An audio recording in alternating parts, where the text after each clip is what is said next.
Hello दोस्तों, मैं हो गई हूँ तैयार जाने के लिए एक ऐसी जगह जहाँ पे जाने का इंतज़ार मैं बहुत टाइम से कर रही थी and finally I get this opportunity to go that place and I am very happy. मेरी कैब आ गई थी तो मैं बैठ गई हूँ और अन्ना की सारी बातों को मैं वैसे ही इग्नोर कर रही हूँ जैसे कि Tamil language, because he speaking in Tamil और मुझे कुछ भी समझ नहीं आ रहा है, इसलिए मैंने बाहर देखना ठीक समझा।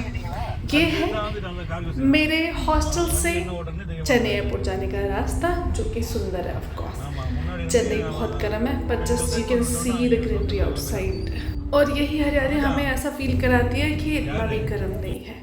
बस हम एयरपोर्ट पहुंचने ही वाले हैं और लो मैं पहुंच गई एयरपोर्ट और ये है बोर्डिंग गेट जिसके पास मैं आके बैठ गई हूँ। हमारी बोर्डिंग का टाइम है 7:50, पर क्योंकि मैं स्पाइसजेट से जा रही हूँ तो उम्मीद थोड़ी कम है कि 7:50 पे बोर्डिंग हो जाए। See I don't know if you know where I am going, you might know now. तो अभी तो रिवील हो गया है।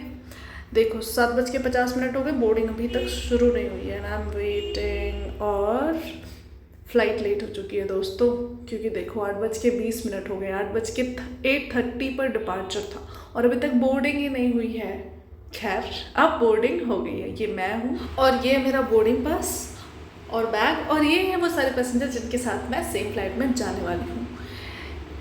ये है एक दूसरी flight, I just want to show you, IndiGo, और मैं जा रही हूँ स्पाइसजेट से। फ्लाइट के अंदर आते ही guys I just like this girl, and उसकी शक्ल देखने के बाद अपनी शक्ल देखी नहीं जा रही। She is so beautiful. दोबारा मैंने रिकॉर्ड किया,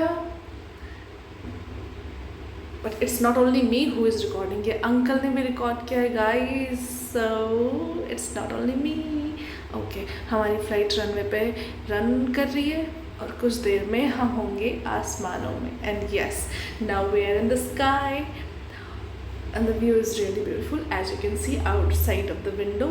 मुझे विंडो सीट नहीं मिली है क्योंकि इन आंटी ने ये सीट ले ली है और उसका पूरा अच्छे से वेस्ट कर रही है। और ये विंडो सीट इनकी थी भी नहीं, ये जो बीच वाली है ना इनकी सीट थी, पर वो आज आके बैठ गई तो इन बेचारी इतनी जेंटलमैन है कि उन्होंने उनको डिस्टर्ब भी नहीं किया।